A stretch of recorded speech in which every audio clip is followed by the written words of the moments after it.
What is going on YouTube? Welcome back to the channel. Sonic and Mario have had a long rivalry over the years, with each franchise hitting major high points of success across multiple mediums like video games, toys, movies, and more. They're the two most famous platforming mascots and honestly the only two platforming franchises around nowadays, at least on a consistent basis. Sonic was quite literally made to be Mario's rival, but for many years he wasn't even close. In the 90s, Sonic was all the rage. The Sega Genesis was every bit as popular as the Super Nintendo. Sonic's original games were very popular, especially in North America. They were even landing in mainstream commercials, and it felt like this was the best rivalry that the video game world had to offer. After the 90s, of course, Sega went through the mud. The Saturn was a commercial flop, and for good reason. The console sucked. However, they finally got it right with the Sega Dreamcast. It was a magical console that featured some of the best looking games at the time. Unfortunately, it was a bit too late as the damage was done and the Sonic Adventure series itself couldn't even save Sega from oblivion and the hardware market. Y'all know the rest of the story about what happened after, blah blah, Sonic Dark Age, blah, rough transition into 3D, blah. But put all that aside for a second because the once heated rivalry that took over the video game world is now back. Osamu Ohashi, a division manager at Sega, was asked about Sonic's future and he quite simply said he wants to surpass Mario. Sonic was created to do so, and surpassing Mario is the goal because they have so much respect for Mario. Now, predictably enough, the internet laughed at this statement. If you want to know why, please refer to my Why the Media Hates Sonic video. But in any case, the statement feels like a re-declaration of war. Well, maybe that's a bit too far, but it does 100% show you how much Sega is going to invest in Sonic. We've already seen the effort already with Sonic Superstars and Frontiers being much better than the previous 2D and 3D games. Not to mention the movies, the Netflix series, it's all coming up A's for the blue mascot. The real question is though, how can Sonic actually surpass Mario? What would it take to do that? Well, I'm here to answer that very question as a longtime Sonic fan. So to start this answer, we have to first look at what makes Sonic great in the first place. Should be easy enough. The best parts about Sonic are pretty simple.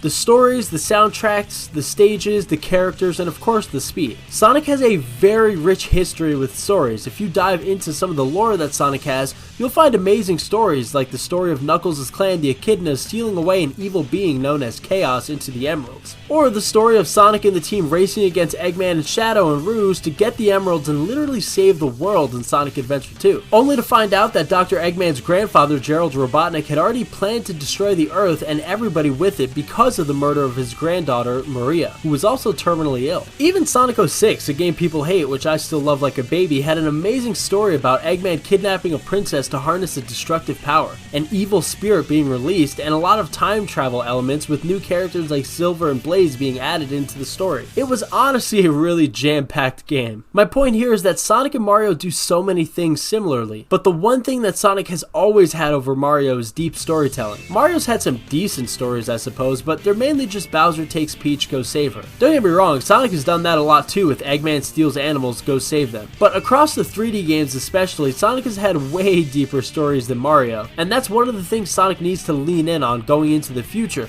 They've already done it with Sonic Frontiers. The soundtracks and stages are pretty straightforward. Sonic has to have both of these things in lockstep. When you hear a soundtrack of a Sonic game fitting perfectly with the stage you're in, it's an experience like no other video game, even including Mario. Most of Mario's soundtracks are catchy instrumentals that are fun to listen to while you play, but that's about it. Sonic, on the other hand, has so many ways to spice up the soundtrack with some rap, some rock, a mixture of both, and of course instrumental music too. My favorites are the rock rap style songs, the one that really get the blood flowing, like Live and Learn by Crush 40. That song is to me the defining song of the franchise. It's everything Sonic should and could be. It's the song that gets attached to the greatest game ever in my opinion, Sonic Adventure 2, or His World from Sonic 06. It was such a banger. It was a Linkin Park style song that fit beautifully with the times and with Sonic 06. Combine that type of soundtrack with iconic stages like City Escape or Emerald Hill Zone, and you truly get a unique experience that once again Mario cannot offer. I mean, take Sonic Frontiers for example. When you're in a boss fight in the game and you hear Kellen Quinn blasting Undefeatable in your ears with Super Sonic as a fight against a giant robot, it just feels next level. That's something only Sonic can offer. Not to mention, Sonic songs are also the best way to convey the tone and characters' feelings. In SA2 they did this the best.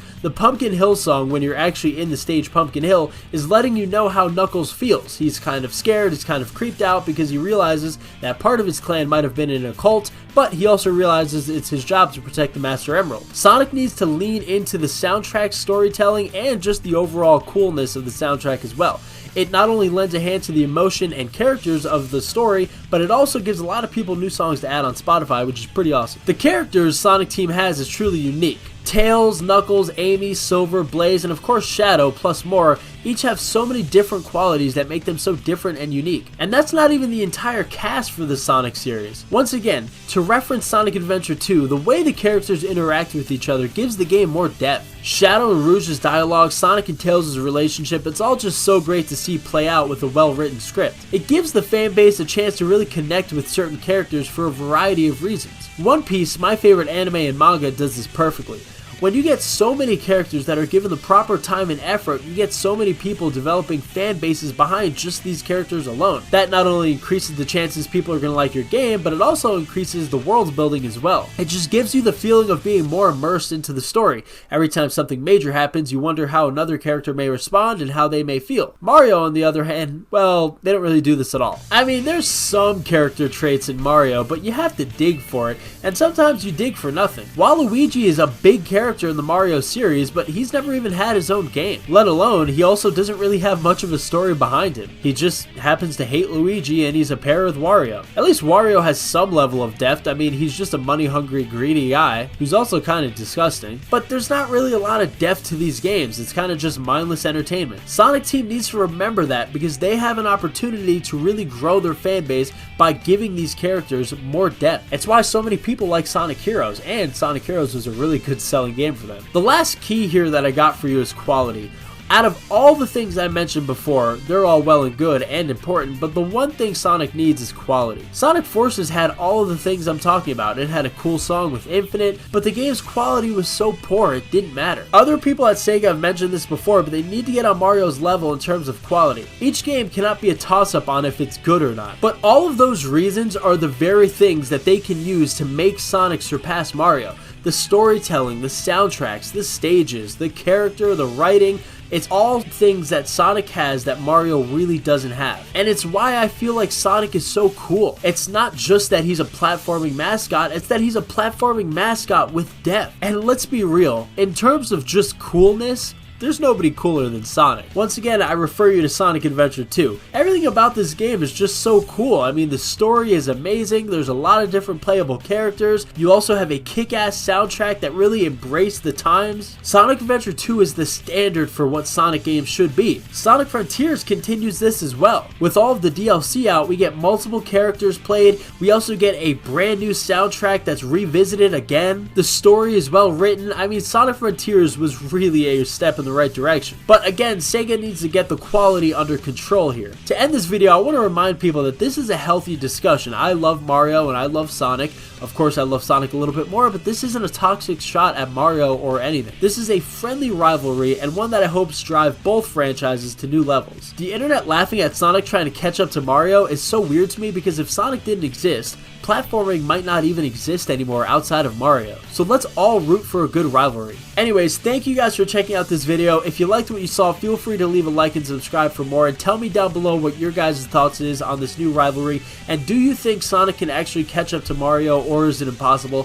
Thanks for watching, hope to see you guys in the next one, but until then, peace.